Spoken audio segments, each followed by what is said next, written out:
ਇਹਦਾ ਜਵਾਬ ਕਿਸੇ ਹੋਰ ਨੂੰ ਦਿਓ, ਦੇਣ ਦਿਓ, ਕੁੱਟਦੇ ਬਹੁਤ ਨੇ, ਬੜਾ ਮਾਰਦੇ ਨੇ ਅੱਲਾ ਦੀ ਕਸਮ। ਮੈਂ ਆਪਣੇ ਹਿੱਸੇ ਦੀ ਖਾ ਬੈਠਾ, ਮੇਰਾ ਭਰਾ ਬੜਾ ਸੋਹਣਾ ਹੈ, ਵਾਲ ਇਹਨੇ ਸੋਹਣੇ ਨੇ, ਮੇਰੀ ਮਾसी भी घर खुश होएगी कि शामी वापस आएगा नौकरी करके। ना मेरे को ਇਹੋ ਜਿਹੇ सवाल पूछो, या वो किसी को गोली मार देता और या वो अपने आप को गोली मार देता। मेरा जाने से पहले उनसे सवाल है कि अरशद को, मुझे और आजम सवाती को इंसाफ दे के जाइए। मैं आपको खुदा की कसम खा के कहता हूं कि वो चला गया वो अच्छा हुआ, वो शहीद हो गया वो अच्छा हुआ। उसको अगर नंगा करके मारा जाता वो खुदकुशी कर लेता। इतना गैरतमंद नहीं हूं जितना अरशद था, मैं उससे कदरे कम गैरतमंद हूं। अरशद को अगर नंगा कर दिया जाता, अरशद बाहर आके खुदकुशी कर लेता। यह मैं आपको अल्लाह को हाजिर नाजिर जान के, या वो किसी को गोली मार देता और या वो अपने आप को गोली मार देता। वो शहबाज गिल या आजम सवाती नहीं था, ये मैं आपको बबांगे दोहल बता रहा हूं। अगर आपको मेरे पे यकीन नहीं है, पूछें जाके खाबर गुम्मन से। अगर आपको मेरे पे यकीन नहीं, पूछे उसकी मां से, अरशद की, उसकी बीवी से पूछे, उसके बेटों से पूछे कि क्या अरशद नंगा होके यहां पे फिर लेता। और मुझे समझ नहीं आती एक बात की, मैं सारे आला तरीन लोगों से पूछता हूं,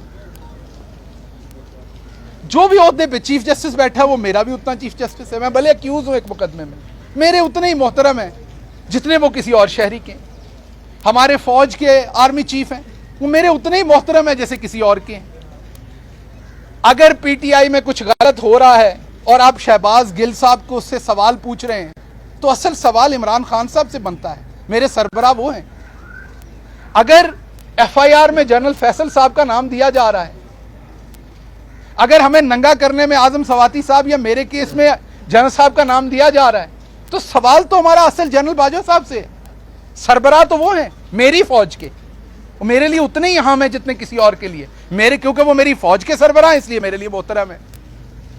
हमारी पूरी फौज जो है वो हमारे माथे का झूमर है, हमेशा हमने ये कहा, मैंने तो रिपीटेडली ये कहा। तो अब सवाल भी तो उन्हीं से करेंगे ना।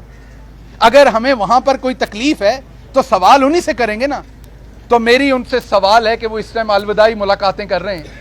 मेरा जाने से पहले उनसे सवाल है कि अरशद को, मुझे और आजम सवाती को इंसाफ दे के जाइए। आप हमारे बड़े भी हैं, आप आर्मी चीफ भी हैं, आप हमारे बड़े भाइयों की तरह भी हैं, आप इस मुल्क के मेरे शहरी होने के नाते मेरा आप पे हक भी है।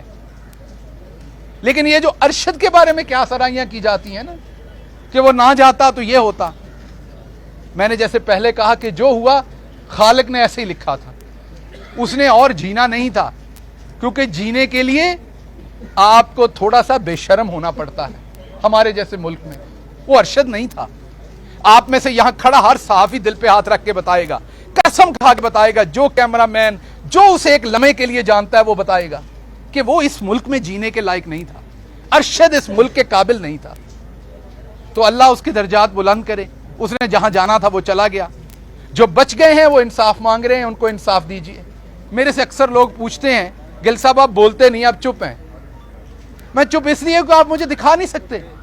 मैं हर हफ्ते 2-2 प्रेस कॉन्फ्रेंसेस करता हूं, आप दिखा नहीं पाते मुझे। आप, मैं बोलता नहीं हूं, मेरे दिल में बहुत कुछ है, मेरे दिल में बहुत कुछ है। मेरे भाई आजम साहब जो है, उनके साथ जो हुआ मुझे बहुत तकलीफ है, बड़े भाई हैं मेरे। बस ये जहन में रखिए कि जो उनके साथ 2 घंटे के लिए हुआ, मेरे साथ वो हफ्तों हुआ। मेरे पास बहुत कुछ है, लेकिन मैं अपने मुल्क के लिए, मैं एक लार्जर इंटरेस्ट के लिए चुप हूं। अगर मैं बुज़दिल होता तो मैं भाग जाता। उतना गैरतमंद नहीं हूं, मैंने पहले कह दिया, जितना अरशद था, लेकिन कुछ ना कुछ गैरत तो रखता हूं मैं भी। इसलिए ना आप मेरी बात दिखा सकते हैं, ना मैं बोल सकता हूं। बेहतर है ये जख्म यहीं सी दिए जाएं तो बेहतर है। सिर्फ मैं इतनी बात कहूंगा कि खुदारा जो जो जहां जहां बैठा है, जो इस मुल्क के मुस्तकबिल का ज़ामिन है, वो देखे कि इस मुल्क में एक हीरे जैसा लीडर है इमरान खान। आपको सियासी इख्तलाफ होगा, तो उसको दिन दहाड़े गोलियां मार दी गई हैं, कोई उसकी एफआईआर दर्ज नहीं कर रहा, कोई उसका पुरसाने हाल नहीं है। मैं तो ये एक्सपेक्ट करता था मेरे ऑनरेबल चीफ जस्टिस बंदयाल साहब जाके उनका पता लेते, उनकी तीमारदारी करते। मैं सियासत की बात नहीं कर रहा, ऑफ कोर्स वो गैर सियासी, उनकी पोजीशन ऐसी है, लेकिन बीमारी, तीमारदारी, मौत, जिंदगी, इससे तो नहीं बांटा हुआ। क्या हम शादियों पे नहीं जाते एक दूसरे की? तो उनकी तीमारदारी करते, उनका हाल पूछते, उनसे सुनते कि हुआ क्या है, बजाय अदालत में उन्होंने एक स्टेटमेंट दी और पुलिस ने ऐसे एफआईआर दर्ज कर दी जैसे वो लावारिस हैं। एक तो खुशी भी हुई है कि आप बहुत अरसे बाद आपसे क्वेश्चन आंसर कर रहे हैं, क्योंकि हम कहीं नहीं मिला। फिर ये बताएं कि जिस तरह फैसल वाड़ा साहब ने बहुत सारी बातें उन्होंने इल्ज़ाम लगाए पार्टी को पार्टी से चुका है, लेकिन तभी भी वो खान को जिस तरह आप लीडर मानते हैं वो भी लीडर मानते हैं, लेकिन आप ये मानते हैं कि जो गिल साहब बता रहे हैं कि उनके आगे पीछे जो कीड़े हैं या जो भी वो नाम देते हैं, बाकी इस तरह लोग हैं कि वो खान साहब को गला रहे हैं और पट्टी से दूसरी तरफ लेके जा रहे हैं। देखिए, जब मैं जेल में था तो फैसल वाडा साहब ने इस्लामाबाद के बहुत सारे मोतबर सहाफ़ियों को, आप कहेंगे तो मैं अलग से नाम भी बता दूंगा, मिलके ये कहा कि गिल साहब इस्टेब्लिशमेंट के एजेंट थे, कुछ को ये कहा कि वो सीआईए के एजेंट थे, और उनसे कुछ कागजात बरामद हुए जो एज अ एजेंट उनके पास थे। ये उन्होंने कहा। तकलीफ हुई मुझे सुन के, इकट्ठे काम किया हुआ था। अरशद से जब मेरी आखिरी बार बात हुई तो ये बात भी डिस्कस हुई। मैं अक्सर उससे मशवरा कर लेता था किसी बात का कुछ समझ ना आए, तो उसने मुझे कहा कि जो फैसल को अच्छा लगा वो उसने किया, जो आपको अच्छा लगा वो आपने किया, लेकिन होता वो है जो मौला को अच्छा लगता है। तो आप बस सर नीचे फेंक के जो आपका अल्लाह पे एतकाद है अपना काम करें, बाकी आपकी किस्मत में क्या है वो अल्लाह ने लिखा हुआ है, वो उसको फैसला करने दें। तो मैं आपके जवाब में यही कहूँगा कि फैसल भाई ने जो किया वो उनको अच्छा लगा, जो उन्होंने मेरे बारे में कहा मैं उनका बड़ा शुक्रगुजार हूँ। और जब वो प्रेस कॉन्फ्रेंस कर रहे थे पीटीआई और इमरान खान के खिलाफ चंद ही दिनों में, तो उनमें से एक सहाफ़ी का मुझे फ़ोन आया, मैंने उठाया, उसने कहा गिल साहब अल्लाह अल हक है, टीवी चला कर देखिए, और साथ उसने अल्लाह हाफिज़ का और फ़ोन बंद कर दिया। और जब मैंने टीवी चलाया तो वो प्रेस कॉन्फ्रेंस लगी हुई थी, तो वाकई अल्लाह अल हक है। सर, आपने बात की आर्मी चीफ की तैनाती के हवाले से मुल्क में एक हिजान जो है वो बर्पा है। आप लोगों ने 26 तारीख का इंतखाब क्यों किया? क्या आप भी आर्मी चीफ की तैनाती पर जो वो प्रेशर डालना चाहते हैं, और क्या आप नहीं समझते इस हिजान में तहरीक शरीक है? ਇਹਦਾ जवाब किसी होर ਨੂੰ ਦਿਓ, ਦੇਣ ਦਿਓ, ਕੁੱਟਦੇ ਬਹੁਤ ਨੇ, बड़ा मारਦੇ ਨੇ अल्लाह दी कसम।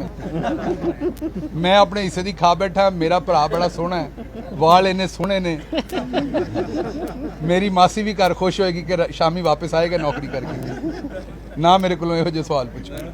गिल साहब ये बता दें कि एक तरफ तो आप लोगों ने 26 तारीख की खान साहब ने ऐलान किया है पिंडी में, तरफ ही इंग्लैंड की टीम जो है वो पिंडी क्रिकेट स्टेडियम में खेलने आ रही है, और एक सिक्योरिटी खदशात का कहा गया है कि अगर वहाँ पर फैजाबाद जो आपने मकाम चूज़ किया है वहाँ पे अगर आप लोग धरना देते हैं तो ये जो मैच है ये सीरीज़ कैंसिल होने का खदशा है। तो क्या आप लोग इस पर कोई स्पॉट चेंज करने पर नज़रसानी आप लोग करेंगे कि मैच भी डिस्टर्ब ना और आपका जो एक एहतजाज है वो भी चलेगा? देखिए, बात ये है कि ये तो होना ही है कि अब इमरान खान ने फैसला किया है तो हर चीज़ इमरान खान पर डाल दी जानी है। उस दिन के हिसाब से आप देखेंगे ऐसी ऐसी चीज़ें निकलनी हैं जो आपने पहले सोचा भी नहीं होगा। तो वो हमारे मेहमान हैं जो क्रिकेट टीम आ रही है, पाकिस्तानी कौम बड़ी मेहमान नवाज है।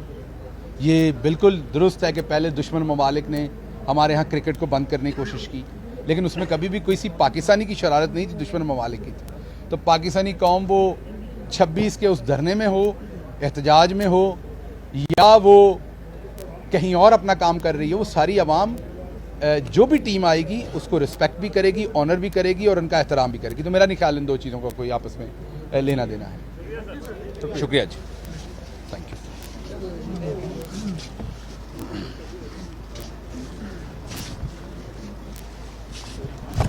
बिस्मिल्लाह।